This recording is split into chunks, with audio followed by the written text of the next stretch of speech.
नमस्कार दोस्तों, बहुत बहुत स्वागत है आपका हमारे यूट्यूब चैनल में। और केमिस्ट्री का पेपर आ चुका है। जी हाँ, केमिस्ट्री का पेपर जो कि कल आपसे क्वेश्चंस पूछे जाने वाले हैं वो आउट हो चुका है। और फिज़िक्स के आंसर शीट बहुत जल्द हमारे चैनल पे अवेलेबल होने वाले हैं, तो आप उसका भी इंतज़ार करें। फिलहाल हम केमिस्ट्री के क्वेश्चंस पहले जल्दी जल्दी देख लेते हैं। पहले क्वेश्चन हमारा निम्नलिखित में से कौन वैद्युत का सुचालक है? Which of the following is good conductor of electricity? तो फर्स्ट का ऑप्शन सी बिल्कुल करेक्ट है, कॉपर। अगला और दूसरा सवाल देखेंगे। दूसरा सवाल, निम्नलिखित में से कौन अर्धचालक है? Which of the following is semi conductor? Semi conductor इसमें से कौन सा हो जाएगा? तो सेमी कंडक्टर जो हमारा सिलिकॉन होता है, यानी विकल्प ए, ऑप्शन ए बिल्कुल करेक्ट है। तीसरा सवाल देखते हैं। तीसरा है, निम्न में से कौन सी सांद्रता इकाई ताप पर निर्भर नहीं करती है? Which one of the following concentration unit does not depend? Concentration unit जो होता है ऑप्शन सी यानी मोललता पे, मोललिटी पे डिपेंड नहीं करता है। चौथा सवाल है, सोडा वाटर क्या है? What is soda water? Soda water क्या होता है आपको बताना। तो सोडा वाटर जो होता है solution of CO2 gas in water, यानी जल में CO2 गैस का विलयन है। पांचवा सवाल देखेंगे, लोहे को जंग लगने से बचाने के लिए निम्नलिखित में से किसका प्रयोग किया? तो विच of the following is use for the protection of iron from rusting? तो इसके लिए कौन सा प्रयोग किया था? 5 का ऑप्शन सी यानी कि Pb3O4।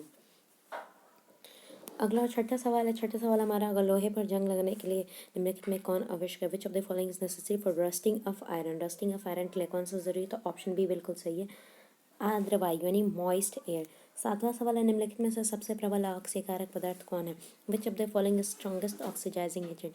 मैंने इससे पहले जितने भी सेट्स कराए मैंने बार बार बोला था कि इससे बहुत ज़्यादा क्वेश्चंस पूछे जाते हैं, और देखिए ये क्वेश्चन आपके पेपर में आ भी गया है। तो 7 का ऑप्शन सी बिल्कुल करेक्ट हो जाएगा। आयोडीन जो होता है, आयोडीन के मॉलिक्यूल्स होते हैं स्ट्रॉन्गेस्ट ऑक्सीडाइजिंग एजेंट होते हैं।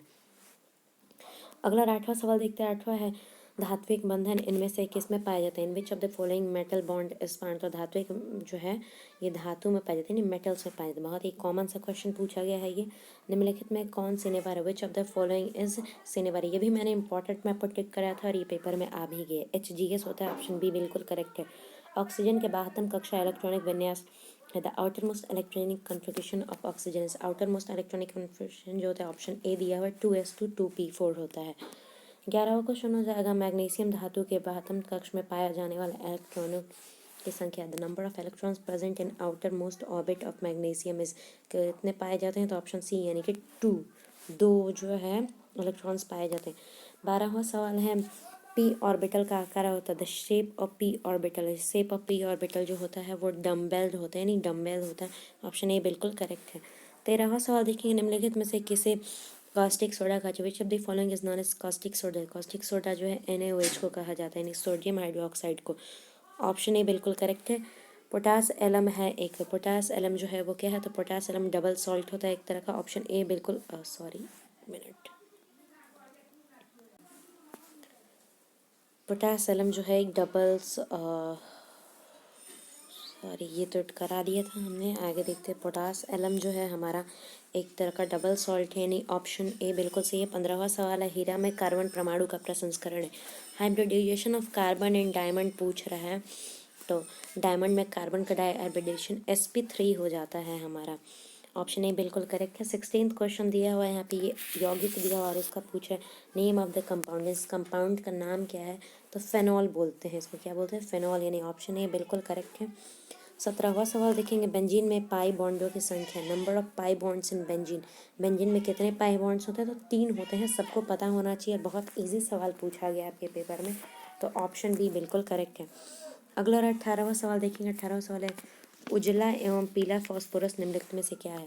White and yellow phosphorus present, sorry represent which of the following, किसको दिखाते हैं? तो 18 का जो ऑप्शन जो हो जाएगा ए बिल्कुल करेक्ट है। ये एलोट्रॉप्स होते हैं, यानी अपरूप होते हैं। 19वां सवाल है, निम्नलिखित में से कौन सा धातु पृथ्वी में प्रचुर मात्रा में पाया जाता है? Which of the following metal is evidently found in earth crust? देखिए ये सारे इंपॉर्टेंट क्वेश्चन इससे पहले 8 या 10 सेट लगभग केमिस्ट्री के हमारे चैनल पर अपलोड किए गए थे, उन सब में मैंने कराया था, और ठीक वही सवाल आपसे पूछे गए हैं इस बार पेपर में। 19 का ऑप्शन जो हो जाए ए हो जाएगा, यानी एल्यूमिनियम जो है बहुत ज़्यादा मात्रा में पाया जाता है।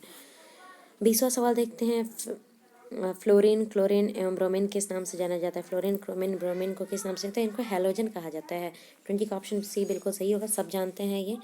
अगला 21वां सवाल देखते हैं। इथेन बहुलीकृत होकर निम्नलिखित में से क्या बनाता है?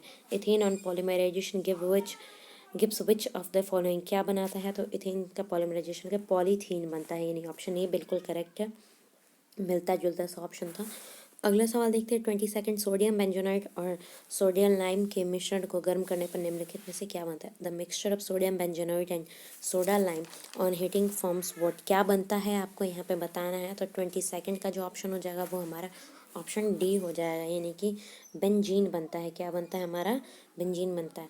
अगला और 23वां सवाल देखेंगे। 23वां सवाल है, जब फेनॉल में को जस्ता छोड़ने के साथ गर्म किया जाता है तो बनता है। When phenol is heated with zinc dust, zinc dust के संग हीट करने पर क्या बनता है? तो जिंक डस्ट के संग करने इसमें भी बेंजीन ही बनता है, यानी ऑप्शन ए बिल्कुल करेक्ट है हमारा।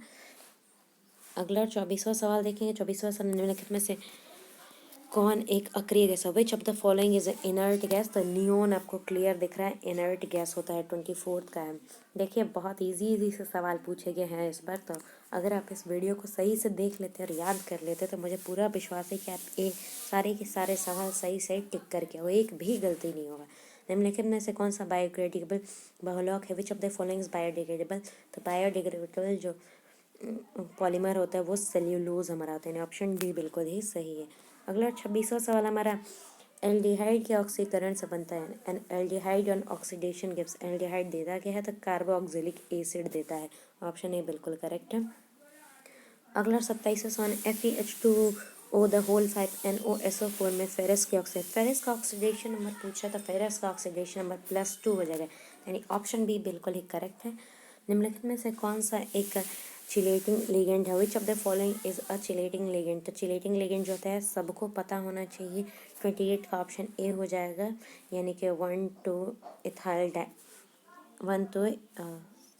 सॉरी ये गलत ऑप्शन मैंने यहाँ पे टिक कर दिया, ऑप्शन ए होगा 1,2 इथाइल डाइमाइन।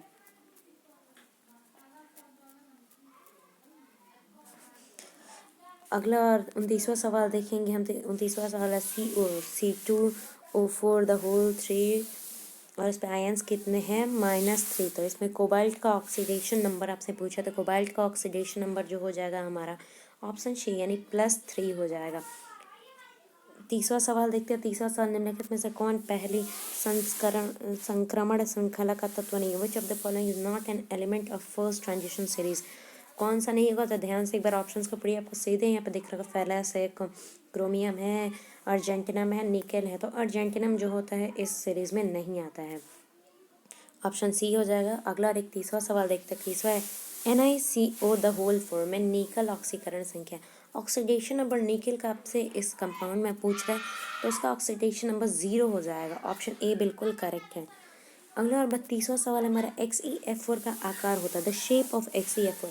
आपको XeF4 का आकार पूछे, देखिए ऐसे क्वेश्चंस बहुत ज़्यादा पूछे थे, शेप से या ऑक्सीडेशन नंबर से रिलेटेड, तो आपको बहुत ज़्यादा ध्यान में इनको, और साथ ही साथ हाइब्रिडाइजेशन वगैरह से भी, जैसे कि अभी पूछा गया है आपसे, तो मैं चाहूँगी कि आप और भी इसको थोड़ा सा डिटेल में पढ़ के जाए, बेहतर होगा आपके लिए।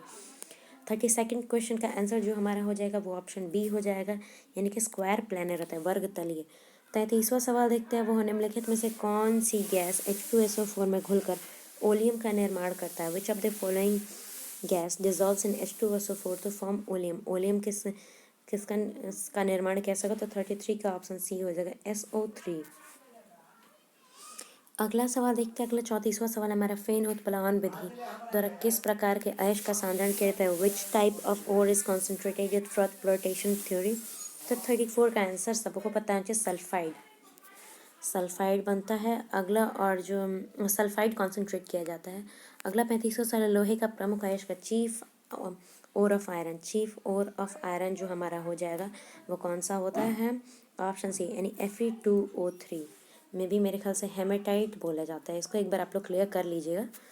36वां सवाल देखते हैं। HCOOH का IUPAC नेम है। IUPAC नेम आपसे पूछा जाए, IUPAC नेम से भी क्वेश्चंस मैंने बोला था कि बहुत ज़्यादा आते हैं और आया भी है, ऑप्शन ए बिल्कुल करेक्ट हो जाएगा, फॉर्मिक एसिड होता है। 37वां सवाल देखते हैं। कीटोन का अवकरण LiAlH4 अपन H2O का साथ कराने पर यहाँ पे कीटोन का रिडक्शन अगर H2O के साथ कराने पे कीटोन का जो है इनके प्रेजेंस में अगर हम रिडक्शन कराते हैं तो मिलता है, या फिर क्या भी जो कुछ भी प्रोड्यूस होता है वो बताए ना, तो सेकेंडरी अल्कोहल प्रोड्यूस होता है, secondary alcohol, option B. 38 question देखें, कॉपर का मुख्य अयस्क है, the chief ore of copper is, chief ore जो क्या होता है वो कॉपर पायराइट होते हैं, यानी ऑप्शन ए बिल्कुल ही करेक्ट है। अगला 39वां सवाल है, इथेनॉल जल में घुलनशील है क्योंकि ये जल के साथ बनाता है। Ethanol is soluble in water due to the formation of a bond with water, क्या बनाता है, तो हाइड्रोजन बॉन्ड बनाता है, ऑप्शन हाइड्रोजन बॉन्ड बनाता है, यानी ऑप्शन सी बिल्कुल ही करेक्ट है। अगला 40वां सवाल देखते हैं, CH3CO, का IUPAC नेम है, इसका IUPAC नेम आपसे पूछ रहा है, तो इसका जो IUPAC नेम हमारा हो जाएगा वो प्रोपेनॉन हो जाएगा, नहीं ऑप्शन ए बिल्कुल करेक्ट है। 41st क्वेश्चन देखेंगे और ये है, ग्लूकोज निम्नलिखित में से किस प्रकार का कार्बोहाइड्रेट है, which of the following type of carbohydrate is glucose, तो ग्लूकोज जो होता है मोनोसैकेराइड होता है, सबको पता होना चाहिए मोनोसैकेराइड, ऑप्शन ए बिल्कुल ही करेक्ट है। अगला सवाल देखते हैं और 42nd क्वेश्चन हमारे स्क्रीन पे है और ये है, CH3COOH है, CH3COOH क्या होता है, तो ये एक तरह का मोनोबेसिक एसिड होता है, यानी ऑप्शन ए बिल्कुल ही करेक्ट है। देखिए दोस्तों, इस वीडियो में मैंने 42 क्वेश्चंस कराए हैं और आप लोग को लग रहा होगा कि ये मजाक में है, तो बिल्कुल ऐसा नहीं समझिएगा। आपको कल पेपर में समझ में आएगा कि ये क्वेश्चंस आपके लिए कितने ज़्यादा इम्पॉर्टेंट हैं, क्योंकि हर बार आपके लिए नया नया क्वेश्चन नहीं रेडी किया जाता है। सेम क्वेश्चंस बार बार, कुछ क्वेश्चंस हैं जो डेफिनेटली रिपीट होते हैं, ऑक्सीडेशन नंबर हो गया, साथ ही साथ पॉलीमर वगैरह से रिलेटेड है, IUPAC नेम हो गया, नोमेनक्लेचर वगैरह, ये क्वेश्चंस बहुत ज़्यादा पूछे जाते हैं हाइब्रिडाइजेशन वगैरह से, और इसमें आपने देख भी लिया कि ये क्वेश्चन पूछे गए हैं। तो मैं चाहूँगी आप इन सारे सवालों को नोट कर लें, इनके आंसर्स को कर लें, इनको प्रैक्टिस करें, और बेहतर होगा कि अच्छे से रट के याद कर लें, क्योंकि कल पेपर में ये क्वेश्चंस आने ही आने वाले हैं। और मैंने छोटा वीडियो इसलिए करा है क्योंकि आपके पास टाइम कम है और तैयारी बहुत ज़्यादा करनी है, तो आप आसानी से इस वीडियो को देख के कम से कम समय में अपने मार्क्स सिक्योर कर सकते हैं। वीडियो अगर आपको अच्छा लगा हो तो लाइक करें, और क्वेश्चन पेपर के लिए और आंसर की के लिए हमारे चैनल को सब्सक्राइब करें, क्योंकि फ़िज़िक्स का आंसर की मैथ की तरह सबसे पहले हमारे ही चैनल पे अपलोड होने वाला है, और आपको बहुत से एग्ज़ाम मटेरियल्स हमारे पास से मिलने वाले हैं। तो हर अपडेट के लिए चैनल को सब्सक्राइब करके रखिए और ज़्यादा से ज़्यादा इस वीडियो को शेयर करें, ताकि कि फ्रेंड्स जो इस बार एग्ज़ाम दे रहे हैं या देने वाले हैं उनको बहुत ज़्यादा हेल्प मिल सके इससे, और सब जो है अपने मार्क्स को अच्छे तरीके से सिक्योर कर सके। Best of luck for your paper. बहुत बहुत धन्यवाद।